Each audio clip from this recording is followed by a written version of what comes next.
Hello guys, welcome to another session. So here in this video, we will be discussing the impact of green revolution. So see, if you get a question on impact of green revolution, let's say for 20 marker, that's what I'm considering. I'll be discussing so much of things. All you need to incorporate in a balanced form. And if you get specific questions, then accordingly, we need to handle that, right? So guys, again, this is going to be a revision session. I'm assuming that you have already completed the classes and you're attending this session. Then this is going to be beneficial for you because I'll be talking about the thinkers. This is a kind of value addition to what you have already studied. Okay, so this is a revision, there's a value addition. So whatever thinkers I talk about, in case if it is missing in your notes, you can add that and you can refer that and you can incorporate that in your answer. And based on that, you can update your notes also. So that's the idea. Okay. So here you'll be first talking about or giving an introduction to the Green Revolution. You will define and then you talk about key components of Green Revolution. You talk about Norman Borlaug and you'll talk about MS Swaminathan, right? And then you talk about scholars on Indian modes of production, right? All these are the topics which comes under Green Revolution. So mode of production is a separate topic also that is there in your syllabus. Here you can talk about William Weiser, transition from feudalism to capitalism. That is also an impact of Green Revolution. Andre Béteille, technological adaptation in Indian agriculture, and Rudolph, like Bullock capitalist and progressive farmers. So all these are impact of Green Revolution only. You can talk about sociological implications of Green Revolution. I'm not interested in economic aspect. You can talk about economic impact and then sociological impact also. Economic impact is very well clear, right? Growth and other things. So here you can talk about inequalities, right? The economic inequalities, displacement of tenant cultivators, displacement of service caste, rural-urban migration, and the problem which created because of this migration, the imbalance which created, right? Green revolution to non-green revolution area or non-green revolution to green revolution area, there is a migration. So male population is higher here. Their female population is higher in the non-green revolution area. That led to feminization of agriculture here. There, that led to skewed sex ratio, and all those things we can discuss. Wage disparities, regional inequalities, political ramifications, intensified patriarchy. So you can add a lot of thinkers also. A.R. Desai, Andre Béteille, Kathleen Gough, Dibankar Gupta, Lakshmi Menon. I'll bring in all these. Don't worry, I'll be discussing that. Then talk about perspectives on green revolution. P.C. Joshi, according to him, rise of capitalist agriculture that we can discuss. Then Kathleen Gough, economic domination and social structures. Dibankar Gupta, intensification of caste consciousness. Utsa Patnaik, farmer suicides and exploitation. All these are perspectives associated with Green Revolution. Any question on Green Revolution, you can talk about P.C. Joshi, Kathleen Gough, Dibankar Gupta, Utsa Patnaik. Take it for granted. Any question you see the word Green Revolution, these four need to be there in your answer. Again, changing power structure in rural area. If you see pre-Green Revolution, it is Zamindars and Jagirdars. Post-Green Revolution, dominant caste theory by Srinivas, you can mention, and phase of a rural power dynamics, Yogendra Singh, you can talk about. Then if you look at this mode of production in Indian agriculture, it can be a separate question. Otherwise, also Asiatic mode of production, semi-feudal structure during colonial era, and now capitalist transition post-Green Revolution. Then you can talk also about the post-LPG phase in agriculture. Feminization of agricultural labor, globalization and WTO impacts, contract farming and economic insecurity, multinationalization of agriculture, circulation of labor. So you can talk about Jan Berman, regarding the footloose labor concept, okay? And then farmer suicides, the key factors that led to the farmer suicides, patriarchal honor and social pressures, hotspot detection and analysis, right? You can talk about Nilot Palkumar, and of course, way forward, what the future, reducing dependency on agriculture, effective water management, counseling and mental health support, again, all those. But when you conclude, you can talk about achievements of Green Revolution, challenges and mixed legacy. Again, thinkers emphasis on inclusive policies and then future directions for sustainable development. So this is what if I want to tell you the index should look like for the topic that we are actually handling, right? So it's so huge, so much is there. So based on the demand of the question, you need to incorporate. But the thinkers that I have told that definitely should be there in your answer, okay? So how can you give an introduction? These are very common things which even if you have studied this in GS also. So the Green Revolution during the period 1960s marked a transformative phase in Indian agricultural practices, transitioning from traditional subsistence farming to modern technology-driven capitalist kind of agriculture. So it was characterized by, you see, these are basic things: high yield variety seeds, particularly crop like wheat and rice, extensive use of chemical fertilizers and pesticides, development of assured irrigation facilities through major dam projects and tube wells, mechanization of agriculture, including tractors and harvesters. Right, Norman Borlaug, you can talk about father of Green Revolution, and then M.S. Swaminathan, the architect of India's Green Revolution. So that's the brief idea, general idea about Green Revolution. There is nothing sociological in that. Now we come to scholars on, Indian, modes of production and Green Revolution. Where we talk about William Weiser, he observed that Indian feudalism was distinct from European feudalism due to the Jajmani system, which created interdependence between castes. So, William Weiser, we discussed in many contexts. When we discussed about caste, also we discussed mode of production, we discussed that Jajmani system. Again, he suggested Indian agriculture was moving from feudalistic to capitalist under the influence of Green Revolution.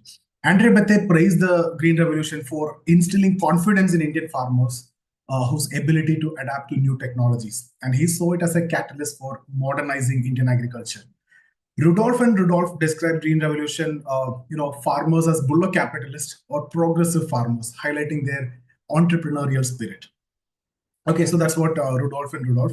And then if you look at the sociological implications of Green Revolution, economic inequality, large farmers with capital, they have huge investment, and they can use H5V seeds and machinery. They prospered, while small and marginal farmers struggled to compete with them.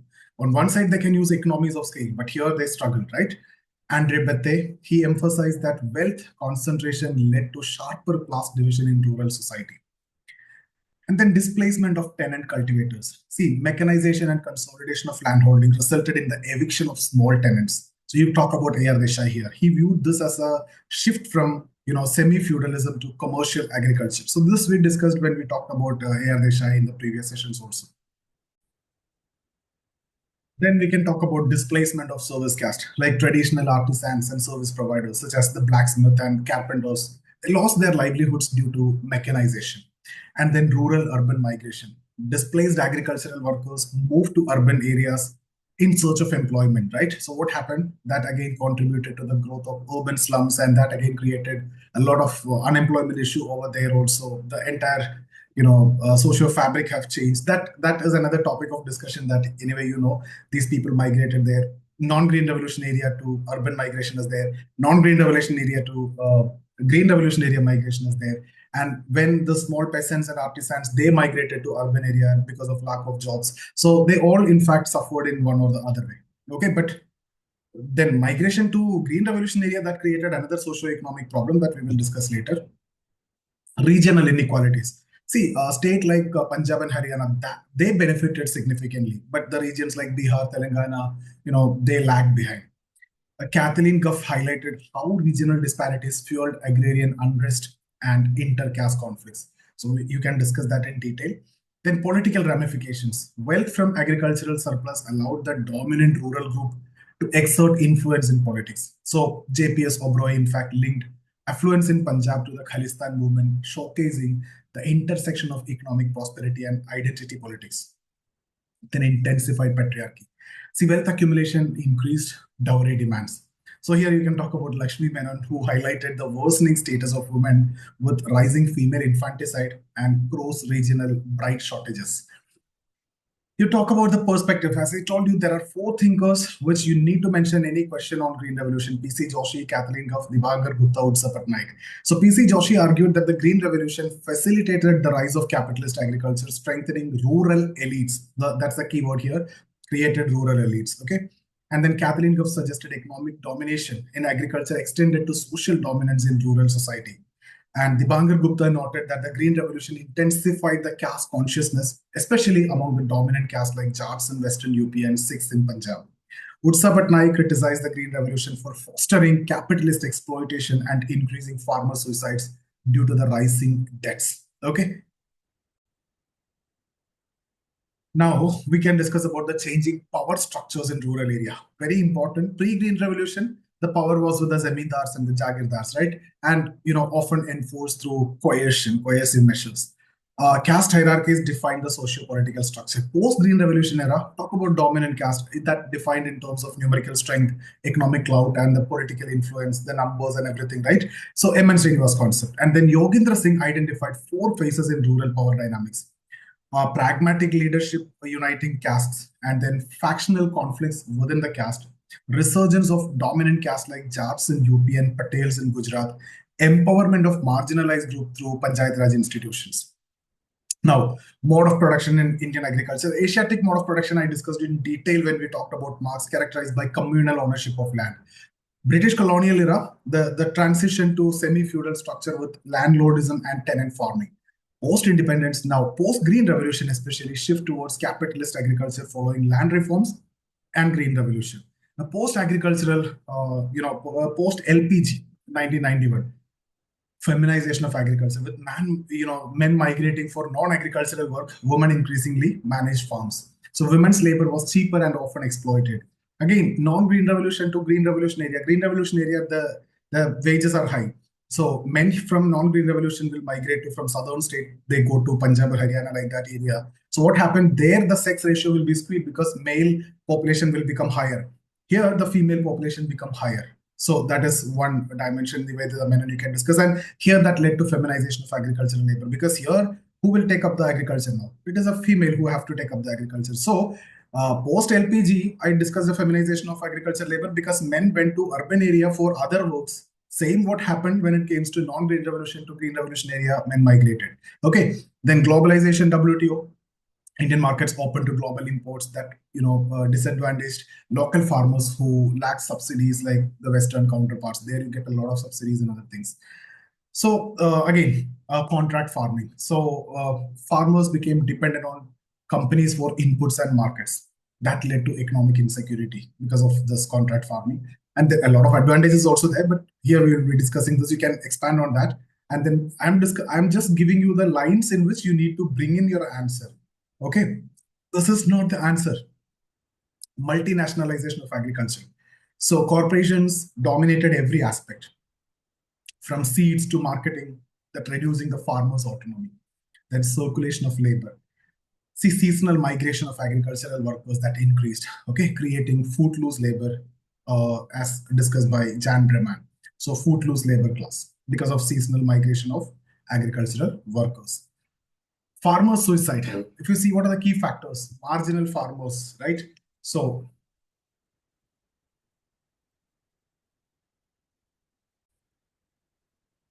these marginal farmers borrowed heavily to adapt the green revolution technologies and the demands, right? They need intensive investment and capital. Again, failure of crops due to drought or market fluctuation that led to, again, big debts and eventually led to, suicide. Patriarchal honor. You can talk about Nilot Pal Kumar suggested suicides were often act as patriarchal honor, preserving family dignity. And then what's the way forward? Diversify income sources for small farmers, introduce effective water management techniques, provide mental health counseling and relief provisions for the marginalized farmers. So guys, my point is these are the areas that you need to bring in your answer. Now, guys, if you are looking for the courses or mentorship program or the test series, you can get in touch with us. The details are given in the description. For the entire PDF, if you're not taking the classes, you can get from the description. Again, that is free of cost. Okay. Now, how to conclude this? So the Green Revolution brought significant changes to Indian agriculture, economy, and society. It achieved food security and introduced modern farming techniques, but it also exacerbated class and caste inequalities, intensified patriarchy, and created regional disparities. So we discussed about thinkers like Andre Béteille, P.C. Joshi, Utsa Patnaik, underscores the mixed legacy of Green Revolution, emphasizing the need for inclusive and equitable agricultural policies. So sustainable development must address these socio-economic challenges to balance technological progress with social equity. So guys, what all things we discussed, we basically introduced, and then we discussed about, modes of production, William Weiser, Andre Béteille, Rudolph and Rudolph, and then we discussed about sociological implications like economic inequalities, displacement of tenant cultivators, displacement of service caste, rural-urban migration issues, regional inequalities, political ramifications, intensified patriarchy. And we brought in thinkers like Béteille, A.R. Desai, Kathleen Gough, and Dipankar Gupta, Lakshmi Menon, etc. And then we discussed about the perspectives on green revolution, where we talked about P.C. Joshi, Kathleen Gough, Dipankar Gupta, Utsa Patnaik. We talked about farmer suicide and exploitation, intensification of caste consciousness, economic domination and social structure, and then rise of capitalist agriculture and everything. And then we discussed a changing power structure in rural area, pre-green revolution and post-green revolution, where we discussed about M. N. Srinivas, dominant caste theory, and then Yogendra Singh, the four phases of rural power dynamics. And then we briefly discussed about the modes of production in Indian agriculture, right? Asiatic mode of production, semi-feudal structure during British time, capitalist transition, post-green revolution era. And then we discussed about post-LPG, phase in agriculture, where we quickly discussed about feminization of agriculture, globalization, WTO impact, contract farming and economic insecurity, multinationalization of agriculture, circulation of labor, and footloose labor, Jan-Reman. Then we discussed about farmer suicide, the key factors, patriarchal owner, hotspot detection and analysis. Nilotpal Kumar Thinker I discussed.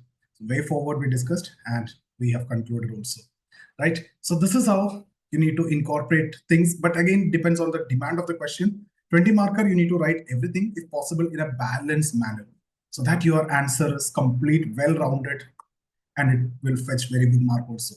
So that's about this session, guys. In case if you are missing any of the thinkers in your notes, incorporate and kindly update your notes, because each of these thinkers are very, very important. Again, if you're looking for a test series, get in touch with me. So see you in the next session.